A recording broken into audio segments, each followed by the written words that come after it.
Hey, so this video is going to be kind of on a lot of different things, but because it's kind of a broad topic, pseudo-intellectualism, and it's kind of going to be just expressing kind of some of the things I've been thinking about and dealing with over the last, month or two as I've been writing many notes on my brother's book, or excuse me, my brother's notes on Christopher Hitchens' book, God is Not Great, How Religion Poisons Everything.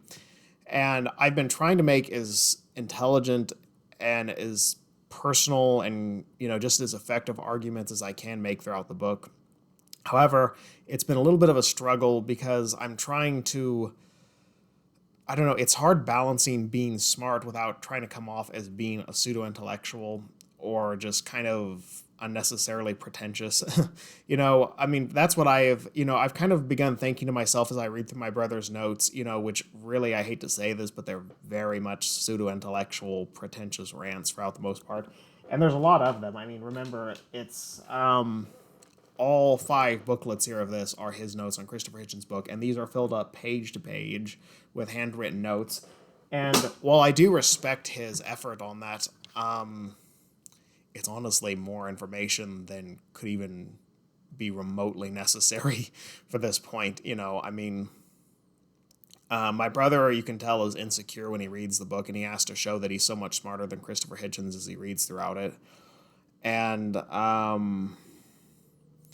mean, there's a lot of things, that, let me put it this way. Okay, just to get back to the topic of what I was talking about, pseudo intellectualism, what I would define it as, is people who essentially are intellectual bullies. They maybe know a little bit, they're relatively smart, and they kind of try to use that to kneecap both people smarter than them and people less intelligent than them and keep them from ever making debate points or arguments.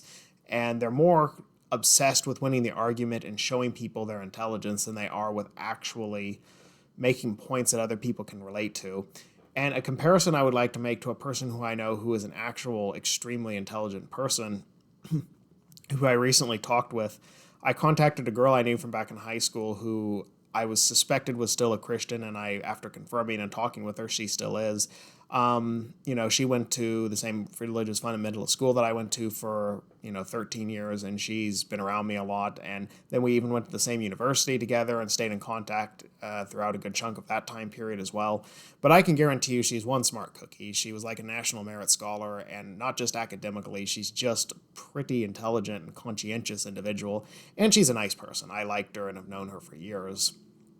You know, um, and she's been kind of discussing the topic of religion with me, and she has secularized, though not nearly as much as I have since our days way back in high school. We're both now in our almost early to mid 30s, so a little bit has happened between that time. And interestingly, she now lives in Saudi Arabia, where she's surrounded by Muslims and works as a language consultant. Um, so it kind of has confirmed with me that in some ways the atheist Christian journey is more of a personal one than an intellectual one, though I do think the intellectual part of it plays a role as well. However, as I read through her notes, it's just different the tone that she has as opposed to dealing with some other Christians that I've dealt with. There's a much more curious and open mindedness about her, tone about the topic of atheism. For instance, I was just talking about my brother's notes on Christopher Hitchens' book with her, and she actually volunteered to read the book without me even proposing it to her. And she lives in Saudi Arabia where a book like that is contraband and she can't get it easily. But so I gave her the links to the audiobooks on YouTube, for Hitchens' book and Dawkins' book as well, The God Delusion and Atheist Republic, in case she was just curious and wanted to listen to that. But, it just kind of amazes me, the difference, on how some people can be on this topic. The most intelligent people and people that actually are experts on this topic, they typically make arguments, but usually they don't want to make ultra long, ultra complicated arguments.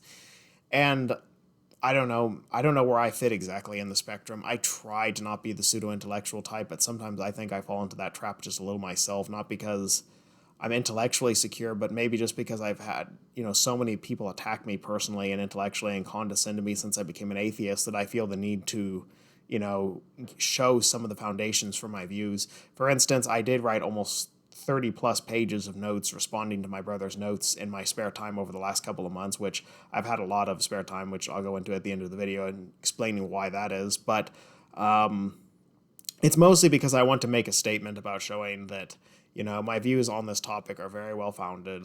I don't consider myself, an intellectual on this topic. I don't consider my opinions to be radically better than others. However, I do consider myself to be well informed.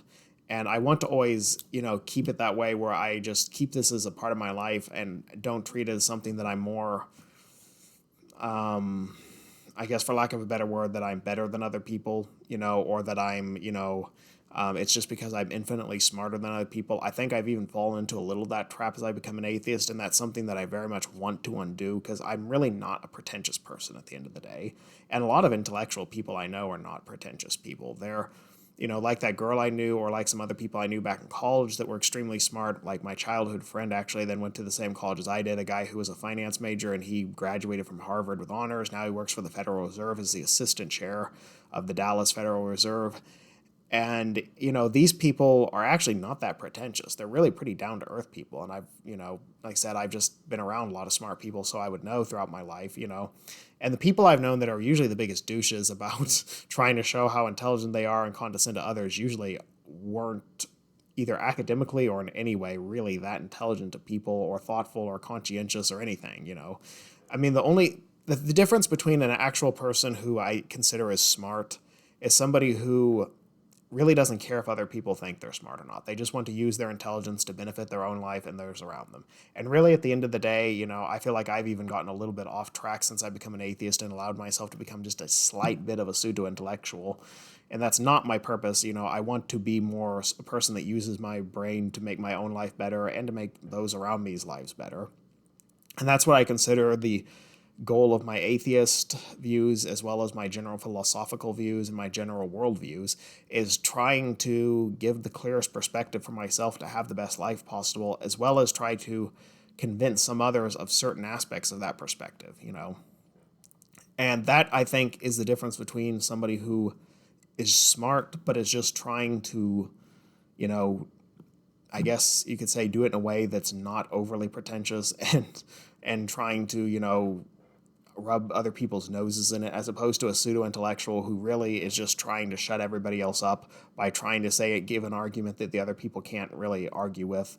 Because really, when I read throughout my brother's notes, I mean, he's a nice guy, and he's probably been more tolerant towards my atheist views than most people, but essentially his notes are just kind of designed to shut Christopher Hitchens up throughout the book.